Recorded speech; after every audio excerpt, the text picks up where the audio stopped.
Nei prossimi 18 minuti il vostro cervello verrà hackerato più e più volte e in solo 2 di queste non sarete voi a farlo. Ma c'è di più. Queste intrusioni non avranno nulla a che fare con questioni di tipo etico, legale o di buona educazione.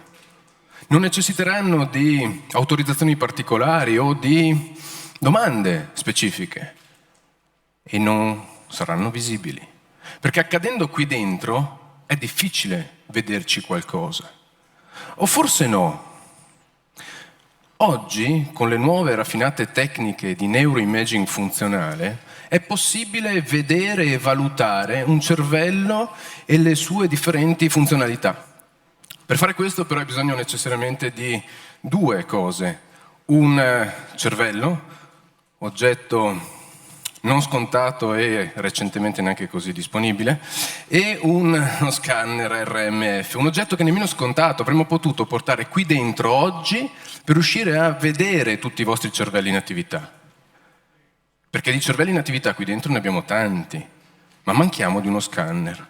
Allora vi propongo un sistema per portare fuori i vostri neuroni dalla vostra scatola cranica e senza spargimento di sangue. Per cortesia, fate così, provate ad allungare un braccio davanti a voi.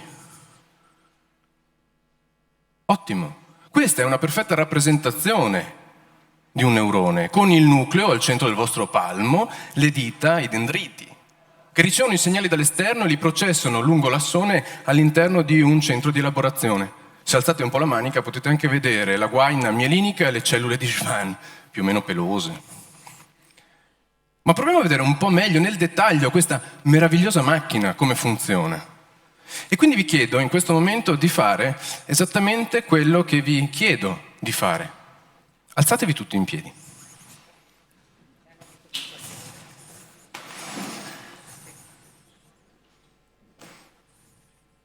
Allungate le 2 braccia davanti a voi, ottimo, e così ci vediamo anche meglio. Muovete le dita in questo modo, muovete, eccoli, questi sono i neuroni che stanno rispondendo ad una stimolazione vocale, quella che io vi sto comunicando, e lo fanno in modo molto rispondente e con nessuna morte cerebrale in sala, molto bene.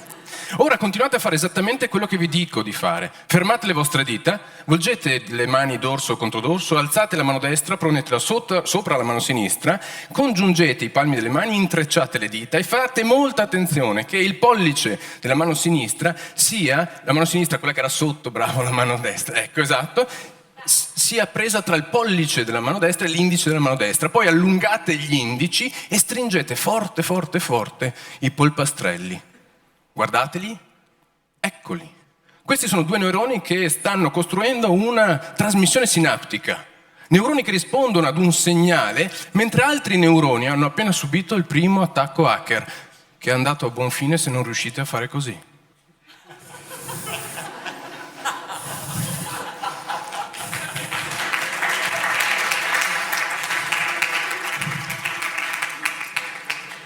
Voi, sono certo, siete sicuri che...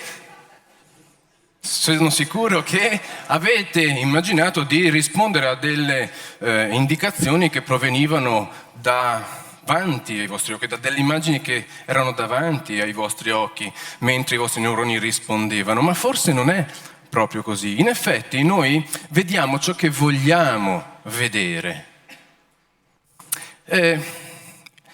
Quello che ci aspettiamo di vedere, mentre la nostra attenzione non riesce a cogliere cose là dove avvengono azioni e cambiamenti che passano sotto la nostra soglia di consapevolezza. Questo significa che noi reagiamo a degli stimoli non tanto della realtà oggettiva che arriva alla nostra percezione, quanto ad un'immagine mentale che ci costruiamo. Un'immagine mentale che ci crea delle idee o appunto delle immagini che mettono in comunicazione qualcosa che sta fuori con qualcosa che sta dentro e lavorano con qualcuno che sta o dal lato nostro o contro di noi. Noi vediamo ciò che ci aspettiamo di vedere e significa che Nella maggior parte delle nostre scelte quotidiane siamo liberamente obbligati, ovvero pensiamo in base a quello che già crediamo, mentre ci sentiamo liberi di governare il nostro pensiero. Il nostro sistema hackerato ha già preso una decisione per noi, mettendo lui in relazione la realtà con la nostra mente. Il nostro modo di relazionarci con la realtà non passa sempre per il sentiero più lineare, logico e razionale che possiamo immaginare, quanto per dei percorsi emotivi che sono caratterizzati da euristiche e bias, fallacie percettive e illusioni del nostro pensiero. Ma chi è che ci illude? Sicuramente qualcuno che viene da fuori o qualcosa che viene da fuori, il mercato, le informazioni, la pubblicità, ma molto spesso qualcosa che viene da dentro. In effetti la comunicazione ci può ingannare, ma anche la nostra mente, o meglio, la nostra mente ci mente. Il fatto è che noi affidiamo alla nostra mente ciò che vogliamo fortemente credere. Ma cosa significa credere? L'origine della parola credere ci rimanda alla parola credito. Se noi abbiamo fiducia nella nostra mente è perché diamo credito ad essa. E allo stesso modo, alla stessa maniera, se ci fidiamo della realtà è perché crediamo a quella che essa ci rimanda. Queste, realtà e mente, sono due delle tre facce della medaglia. C'è poi quella che io chiamo la terza faccia della medaglia. La terza faccia, ovvero la terza metà, è quel luogo in cui noi siamo liberamente obbligati nelle nostre decisioni. È quel luogo in cui noi spendiamo il nostro credito relazionale, non solo nelle nostre relazioni economiche, nelle nostre relazioni umane. Essere obbligati, liberamente obbligati, significa obbligati, legati insieme. O meglio, è la nostra mente che ci obbliga, che ci lega alle sue proprie decisioni. Facciamo un gioco. Prendete una penna e un foglietto di carta che avete trovato al rientro dalla pausa nella vostra borsa.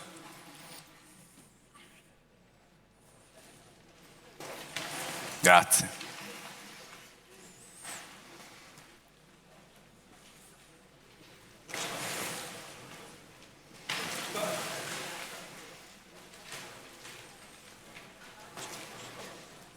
Come vedete, questa è la parte più articolata della presentazione, riuscire a recuperare in quel sacco la penna, ottimo, e un foglio di carta,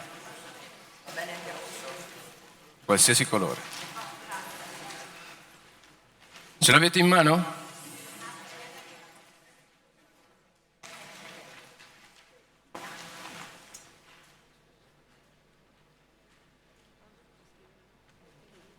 Ora, durante il gioco che vi propongo, su quel foglietto di carta potete già iniziare a scrivere una lista di 4 numeri in colonna, in questo modo: 1, 2, 3 e 4. Accanto a ciascun numero, tra poco, scriverete una risposta molto rapida, quanto rapida è la domanda, che io vi farò. Prima però mettiamoci d'accordo su quelle che sono le regole di questo gioco. Come tutti i giochi ci sono delle regole da rispettare. Prima regola: per cortesia, quando individuerete la risposta alla domanda nella vostra mente, trascrivetela su quel foglio e poi alla fine del gioco, e vi dirò io quando il gioco finisce, leggerete qua e là alcune risposte senza modificare quanto scritto. La prima regola possiamo riassumerla con il non barate. È chiara? È chiara. Seconda regola: da questo momento in poi non si possono più fare domande. È chiara la seconda regola? Sì, una risposta, ottimo, ci siamo. Terza regola e ultima: da questo momento in poi e fino a quando finirà questo gioco non si può più ridere. Se qualcuno contravviene a una di queste regole o più, non è un problema, gira il foglio e lascia giocare gli altri. Ok? Iniziamo. Per cortesia rispondete a questa domanda: quante sigarette ci sono in un pacchetto? Scritto? Seconda domanda. Quante sigarette ci sono in un pacchetto di sigarette? Scritto? Terza domanda. Quante sigarette ci sono in un pacchetto di sigarette intatto?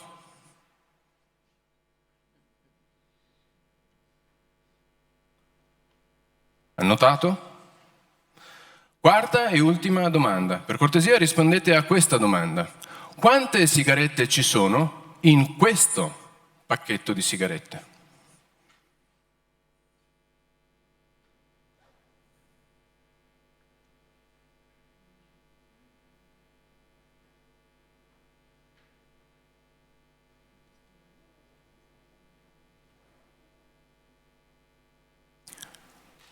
Scritto?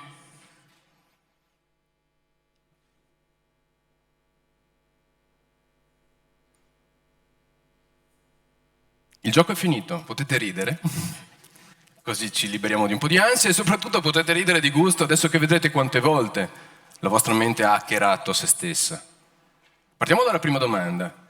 Quante sigarette ci sono in un pacchetto? Che cosa avete risposto? No, non serve che me lo diciate. Queste macchine sono dei libri aperti di fronte a chi? Beh, a degli hacker cognitivi. Tant'è vero che voi vi siete sentiti, o la maggior parte di voi si è sentita libera di rispondere in modo generale a questa domanda, scrivendo numeri che vanno da 0 a 20 o un numero qualsiasi da 0 a 20 o risposte del tipo dipende, non lo so, quante ne sono state fumate prima di portarlo sul palco. Mentre eravate già inconsapevolmente obbligati a costruire una risposta da un'associazione tra sigarette e pacchetti di sigarette. Il vostro sistema già hackerato vi stava tenendo lontano da una realtà, seppur verosimile e plausibile. Infatti, chi di voi alla domanda quante sigarette ci sono in un pacchetto ha ad esempio pensato ad un pacchetto tipo questo? Oppure ad un pacchetto tipo questo? Qualcuno? È la dimostrazione che il vostro sistema era già stato hackerato da quello che si chiama bias di conferma. Seconda domanda, quante sigarette ci sono in un pacchetto di sigarette? Cosa avete riscritto? Non serve rispondere, siete già stati hackerati, giusto? Ve lo ricordate? Qui, lungo i sentieri della comunicazione liberamente obbligante, iniziata nell'elencazione delle 3 norme, seppur paradossali, come quella di non ridere, e dalla prima domanda, ecco che ha costruito, ha confermato quell'inferenza che se stiamo parlando di pacchetti e di sigarette, e poi ci dicono addirittura di pacchetti di sigarette, beh, allora mi sto riferendo proprio a delle immagini dei pacchetti di sigarette. Qualcuno di voi nella seconda domanda ha quindi, o la maggior parte di voi, ripetuto la risposta data alla prima, oppure l'ha leggermente aggiornata, aggiustata.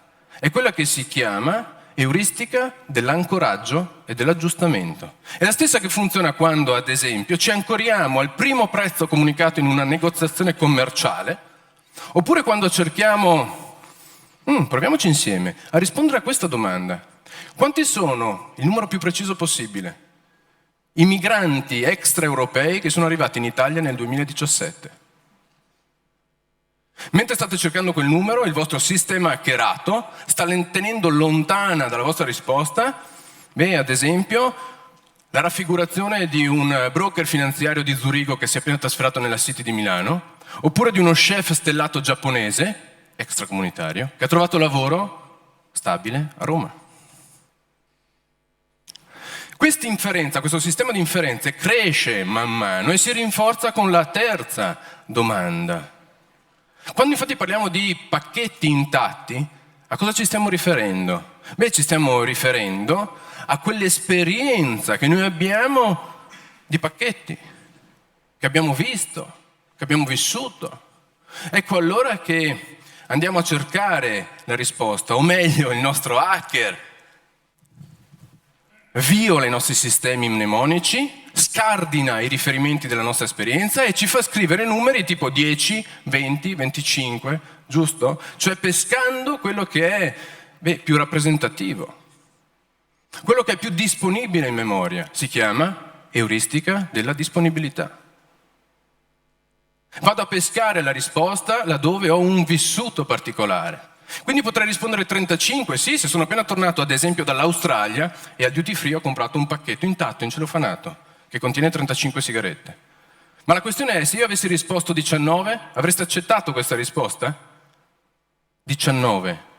Sì, se fossi disposto a spostare un po' più in là i limiti della mia esperienza di riferimento per trovare una risposta corretta alla terza domanda, riferendomi ad esempio a pacchetti di sigarette legalmente venduti nelle tabaccherie di Londra.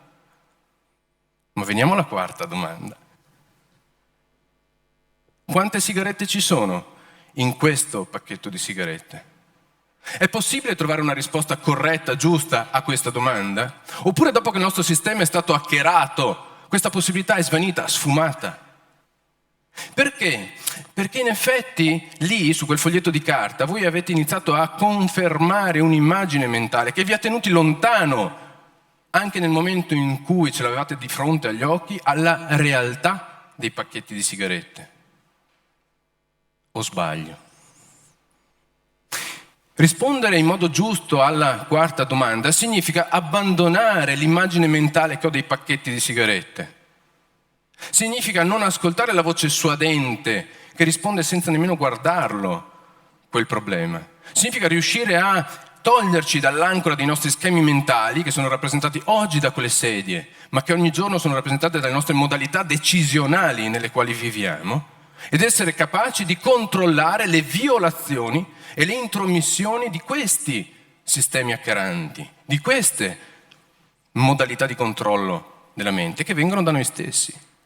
È infatti la nostra mente che ci obbliga, che ci rende liberamente obbligati nelle nostre scelte. E è il nostro comportamento che sta sotto il rischio sempre più frequente di essere hackerato da noi stessi, molto di più di quanto pensiamo. Noi conviviamo con un hacker interno.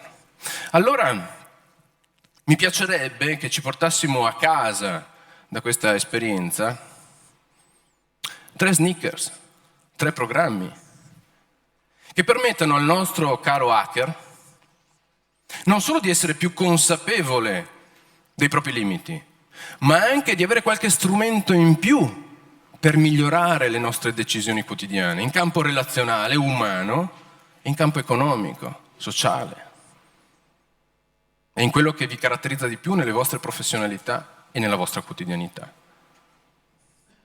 Primo sneakers.